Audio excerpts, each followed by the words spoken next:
اللہ فرماتے ہیں کچھ لوگوں کا دعویٰ ہے کہ ہم اللہ اور آخرت پر ایمان رکھتے ہیں، حالانکہ وہ ایمان نہیں رکھتے، دعویٰ کرتے ہیں، نفاق کا مظاہرہ کرتے ہیں، منافقت کرتے ہیں۔ جو اللہ کو ماننے والا ہوتا ہے اس کا رنگ اور ہوتا ہے، جس کو پتا ہوتا ہے قیامت کے دن اللہ کے حضور کھڑے ہونا ہے، اس کے اعمال یہ نہیں مانتے، کہتے ہیں ہم مانتے ہیں، پر مانتے دعویٰ ہے کہ ہم مانتے ہیں آخرت کو بھی اور اللہ کو بھی، پر نہیں مانتے۔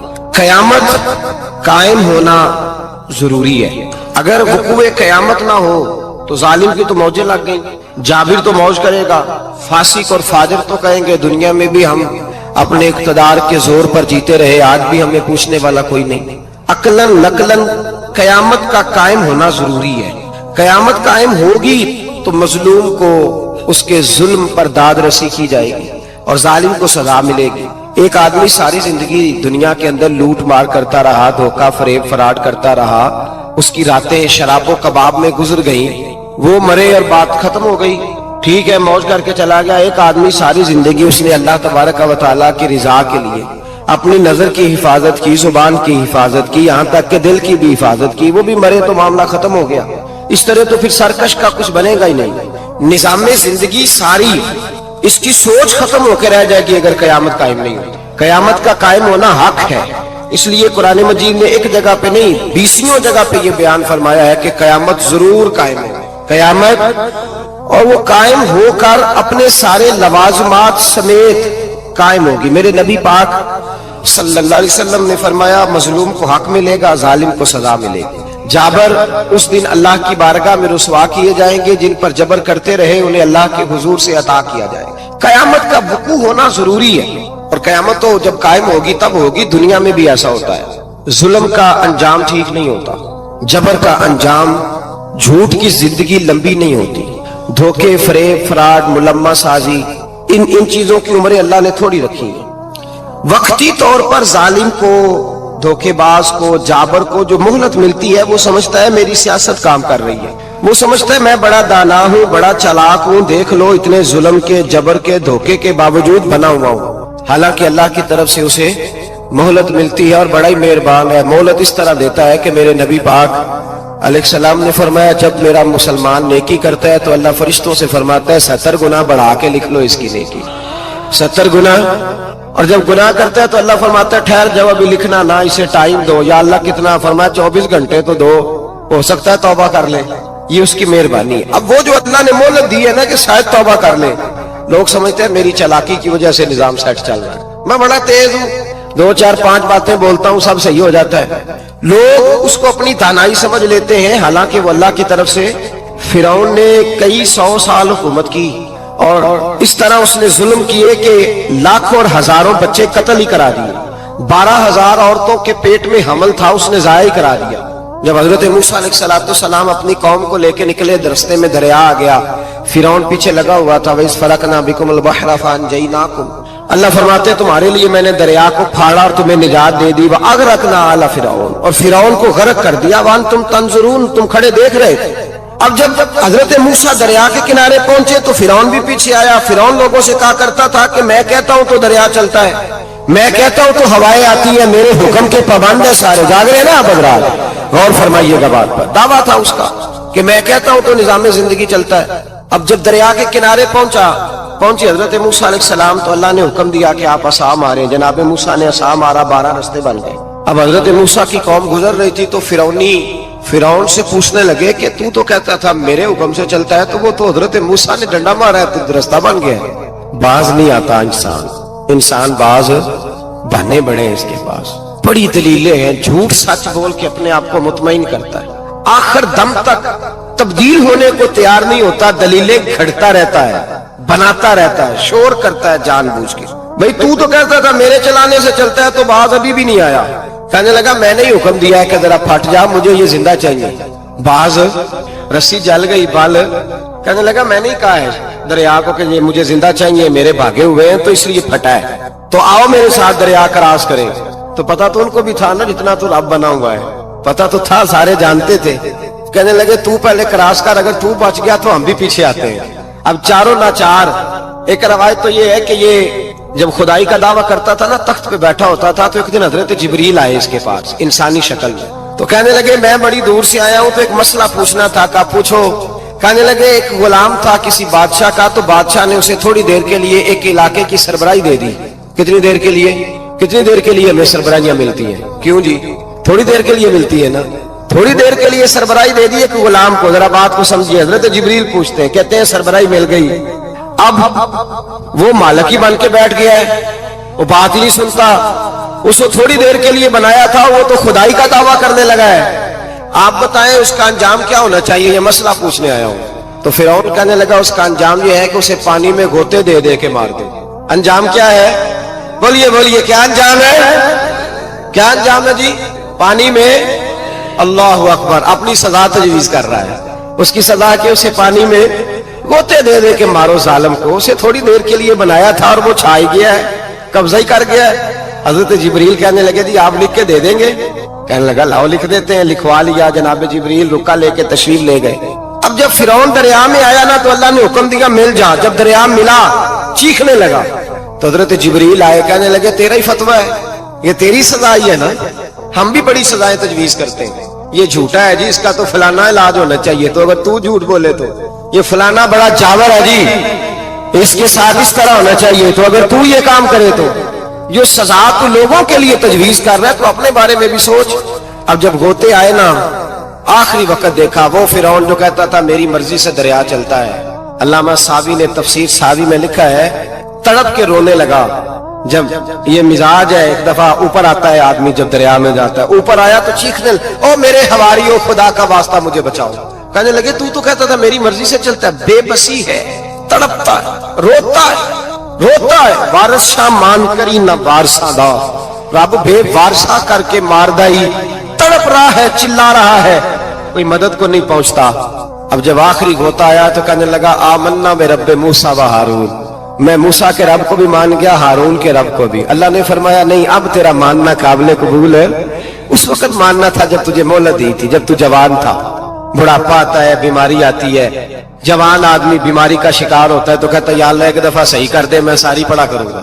ایک دفعہ ٹھیک کر دے, میں مسجد میں رہوں گا, میں اگلے سال اعتکاف بھی کروں گا, میں ساری تراویح پڑھوں گا. تو اس وقت پڑھنی تھی جب تجھے مہلت دی تھی. اس وقت پڑھنا تھا جب اللہ نے تجھے آسانی دی, زندگی دی. اگلا وقت یہ حال ایک کا نہیں ہوا. نمرود کو دیکھ لیں, حضرت ابراہیم علیہ السلام کو کہتا تھا میں رب ہوں. آپ نے فرمایا رب تو وہ ہے جو زندہ کرتا اور مارتا ہے. ایک موت کا قیدی بلایا, کہنے لگا ہاں بھائی کتنے دن رہ گئے تھے پھانسی میں؟ کہنے لگا جی پرسوں ہونی تھی. کہا جا تجھے آزاد کیا, لو میں بھی زندگی دیتا ہوں. ایک بے گناہ آدمی کو پکڑ کے قتل کر دیا, کہتا میں بھی مارتا ہوں. حضرت ابراہیم علیہ السلام کہنے لگے تو بیوقوفوں جیسی دلیلیں دے رہا ہے. چل اس طرح کر, میرا رب سورج مشرق سے نکالتا ہے, تو اگر رب ہے تو مغرب سے نکال کے دکھا. اب دلیل کا جواب کوئی نہیں تھا تو کہنے لگا پکڑو اور آگ میں ڈال دو. اللہ کے نبی کو آگ میں ڈالنے والا. یہاں ایک مچھر بیٹھا ہے, 400 سال حکومت کی اور خدائی کا دعویٰ کیا. یہاں مچھر بیٹھا تھا, چھینک آئی تو مچھر اندر چلا گیا. پہلے دربار کا ادب یہ تھا کہ جو آئے سجدہ کرے. اب اس کے سر پہ کوئی چیز مارتا تھا تو اسے سکون ہوتا تھا. مچھر تھوڑی دیر کے لیے اس کا دماغ چھوڑتا تھا. او بھائی یہ اس دھرتی پہ اللہ نے لوگوں کو نظارے دکھائے اور ہمیں سمجھانے کے لیے دکھائے. ہمیں تفکر کی, غور کی دعوت دی کہ دیکھ لینا, اپنے عمل کو پرکھنا. تمہارے عمل حضرت موسیٰ کے فرما برداروں جیسے ہیں, جناب ابراہیم کے فرما برداروں جیسے ہیں, یا بن کے بیٹھ گئے ہو. اب دربار کا ادب یہ ہے, بے بسی کا یہ حال ہے کہ جوتے لٹکتے ہیں دربار میں, جو آتا ہے جوتا کھینچتا ہے. اور ادب یہ ہے کہ 10 جوتے نمرود کے سر پہ مارو, اور 400 سال جوتے لگتے رہے. روتا تھا, جو آدمی آتا تھا منتیں کرتا تھا, کہتا تھا کہیں سے کوئی دوائی مل جائے گی. پاگلوں جیسی زندگی گزاری, پاگلوں جیسی سخت. وہ تو حساب, وقوع قیامت تو حساب ہوگا ہی. یہاں لوگ پاگل ہو کے مرتے ہیں, معذاللہ نفسیاتی مریض ہو کے مرتے ہیں. یہاں آخری وقت اتنا سخت آتا ہے کہ دنیا موت کی دعائیں مانگتی ہے. میرے بھائی جب انسان ظلم کرتا ہے تو بھول جاتا ہے کہ شاید مجھے پوچھے گا کوئی نہیں. جب وہ زیادتی کرتا ہے تو بھول جاتا ہے. جب وہ کسی کا حق کھاتا ہے تو وہ کہتا ہے شاید اس کا تو وارث ہی کوئی نہیں جس کو میں لوٹ رہا ہوں. لیکن جب اللہ کی پکڑ آتی ہے, حجاج بن یوسف ظالم تھا, اس نے اچھے کام بھی کیے تھے. قرآن پاک پر زیر زبر آراب حجاج بن یوسف نے لگوایا. محمد بن قاسم کو ہندوستان سندھ کے علاقے فتح کرنے بھی حجاج بن یوسف نے بھیجا تھا. ساری خوبیاں اپنی جگہ پر, ظالم بہت بڑا تھا.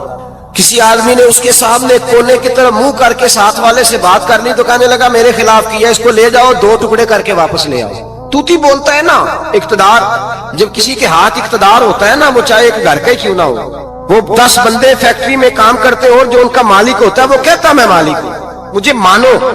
جب تو صاحب اقتدار ہوتا ہے نا، جب تو سسر بن کے بیٹھتا ہے اور کسی غریب گھر کی بہو آتی ہے 2-4 تو کہتا ہے میرا اقتدار ہونا چاہیے، جب میں کھانسنے لگوں تو ہر آدمی کے ہاتھ میں ٹشو پیپر ہونا چاہیے، جب میں بولنے لگوں تو بندے ہوئے ہاتھوں سے ہر آدمی جی جی کرتا ہوا کھڑا ہونا چاہیے۔ جس آدمی کا، اور یہ کام بہو بھی کرتی ہے کئی دفعہ، وہ بھی کہتی ہے کہ تمہیں پتا نہیں میں کتنا لمبا چوڑا جہیز لے کے آئی ہوں، جب میں سونے کے لیے اپنے بیڈ روم میں جاؤں تو خبردار بوڑھے بابے کو اجازت نہیں کہ وہ کھانسے، اماں کو چاہیے کہ اگر اس کو بڑی سخت پیاس بھی لگی ہے تو میرے سوتے سوتے باورچی خانے میں برتن نہ کھٹکھٹائے۔ جو جہاں بھی جس اسٹیج پہ بھی بیٹھتا ہے وہ کہتا ہے کوئی نہیں مجھے پوچھنے والا، میں مطلق العنان ہوں۔ جوان بوڑھوں کا مذاق اڑاتے ہیں، سمجھتے ہیں شاید کبھی بوڑھے نہیں ہونا، مذاق اڑاتے ہیں۔ تندرست لوگ بیماروں کا مذاق اڑاتے ہیں، شاید کبھی بیمار نہیں ہونا۔ حجاج بن یوسف ظالم تھا، ظلم کرتا تھا، زیادتی کرتا تھا۔ حضرت سعید بن جبیر ایک تابعی بزرگ تھے، اتنے بڑے بزرگ تھے کہ ساری رات نماز پڑھتے تھے، سارا سال روزہ رکھتے تھے۔ ایک دن انہوں نے منبر پہ بیٹھ کے کہا کہ حجاج ظلم سے باز آ جائے ورنہ اللہ کی لاٹھی بڑی بے آواز ہے۔ اللہ کی لاٹھی، اس کا کیا مطلب ہوتا ہے؟ اس کا مطلب ہے جب رب کی لاٹھی چلتی ہے تو اس کی آواز، جی اس کا پہلے کوئی پیغام، وہ پہلے اعلان نہیں کرتا کہ تگڑے ہو جاؤ لاٹھی چلنے لگی ہے، لاٹھی چلتی ہے پر اس کی آواز، سمجھ آ رہی ہے میری بات کی؟ جمعۃ الوداع کے لیے تشریف لانے والے احباب خاص غور فرمائیے گا۔ حجاج بن یوسف کو پتا چلا کہ حضرت سعید بن جبیر نے میرے خلاف بات کی، بلا لیا، کہنے لگا تو نے میرے خلاف بات کی؟ فرمانے لگے کی ہے۔ کہنے لگا تجھے پتا ہے میں قتل کر دوں گا؟ آپ فرمانے لگے نہ تو زندگی کا مالک ہے نہ موت کا مالک ہے، تو کیسے قتل کر؟ کہنے لگا تجھے پتا ہے میرا؟ فرمایا میں نے تجھے نہیں، میں نے تو کئی شداد، کئی حماد، کئی قارون، کئی فرعون، کئی نمرود دیکھے، کئیوں کی داستانیں سنی، تو کون ہے؟ تو چھوٹا سا ہے۔ ایک جملہ ہے ملا جلال الدین رومی کا، بڑے درویش تھے، ایک بات کہہ گئے، کہنے لگے نمرود جتنے پیسے نہیں، فرعون جتنی حکومت نہیں، قارون جتنی دولت نہیں، ورنہ فرمانے لگے میرے زمانے میں بھی کئی لوگوں کا خدا بننے کو دل کرتا ہے، کئی لوگوں کا دل کرتا ہے، لیکن نمرود جتنے پیسے، فرعون جتنی طاقت اور قارون جتنی دولت نہیں، ورنہ ہو سکتا ہے لوگ دعویٰ کر جائیں معاذ اللہ ثم معاذ اللہ۔ یہ آج سے کئی 100 سال پہلے وہ کہہ رہے ہیں، آج تو حالات بڑے ابتر ہیں، اس کی نسبت خطرناک۔ فرمانے لگے حضرت سعید بن جبیر تو زندگی موت کا مالک نہیں، کہنے لگا پکڑو، قتل کرو اسے، لے جاؤ۔ جب پکڑ کر کھینچ کر لے جا رہے تھے نا تو حضرت سعید بن جبیر مسکرانے لگے۔ ظالم کے سامنے مسکرائے تو اس کو بڑا غصہ آیا، یہ میرا مذاق اڑاتا ہے؟ بلا لیا، ادھر آؤ، کیوں مسکرا رہے ہو، کیا ہوا؟ تو حضرت سعید بن جبیر کہنے لگے میں مسکرا رہا ہوں تیری بیوقوفی پر اور اپنے اللہ کی دی ہوئی ڈھیل پر، میں مسکرا رہا ہوں کہ یا اللہ کیا بات ہے، کیا تیرا شان ہے، کیسے لوگوں کو ڈھیل دی ہوئی ہے، میں مسکرا رہا ہوں تیری بیوقوفی پر کہ تو سمجھتا ہے شاید مجھے پوچھنے والا کوئی نہیں۔ کہنے لگا اس کو باہر نہ لے جاؤ، میرے سامنے قتل کرو۔ ٹھیک ہے جی، قتل کرنے لگے تو حضرت سعید بن جبیر نے منہ کعبے کی جانب کر لیا، انی وجہت وجہی للذی فطر السماوات والارض حنیفا وما انا من المشرکین۔ جب آپ نے یہ آیتیں پڑھی نا کہ میں نے منہ کر لیا ہے اپنے رب کی جانب، کرو مجھے قتل، کہنے لگا نہیں نہیں، اس کا منہ پھیرو، کعبے کی طرف ہو کے قتل نہ ہو، ہے ظالم پر پاگل ہو گیا ہے۔ حضرت سعید بن جبیر کے حوصلے نے شکست دے دی، ناکام ہو گیا، مخبوط الحواس ہو، کہنے لگا اس کا منہ پھیر دو۔ جب کعبے سے پھیرا تو آپ فرمانے لگے للہ المشرق والمغرب فانما تولى فثم وجه اللہ۔ اللہ فرماتا ہے تو مشرق اور مغرب سارا ہی اللہ کا ہے، جدھر بھی منہ کرو گے ادھر اللہ ہی اللہ ہے، جدھر بھی منہ کرو گے ادھر اللہ ہی اللہ ہے، چاروں جانا پھیر دے، جدھر منہ پھیرنا ہے تو نے پھیر دیا منہ۔ حضرت سعید بن جبیر کے گلے پہ خنجر رکھا تو آپ نے ہاتھ اٹھائے، کہنے لگے اے اللہ میرے بعد اسے کسی اور پر مسلط نہ کرنا، میرے بعد کسی اور پر مسلط نہ، بس میں آخری ہوں۔ جب آپ ذبح ہوئے تو اتنا خون نکلا، اتنا خون نکلا کہ لوگ کہتے ہیں جتنا اونٹ کے وجود سے نکلتا، تر ہو گیا سارا اس کا دربار۔ ایک سمجھدار آدمی کو بلا کے کہنے لگا اتنا خون میں نے پہلے کبھی، میں نے بڑے بندے قتل کرائے ہیں پر اتنا خون نہیں نکلا۔ تو وہ کہنے لگے لوگ مر جاتے، مرتے وقت ڈر جاتے ہیں، سہم جاتے ہیں، خون سکڑ جاتا ہے، لگتا ہے یہ شخص جب دنیا سے گیا ہے تو ڈٹ کے گیا ہے، یہ ڈٹ کے گیا ہے دنیا سے۔ حجاج بن یوسف رات کو سویا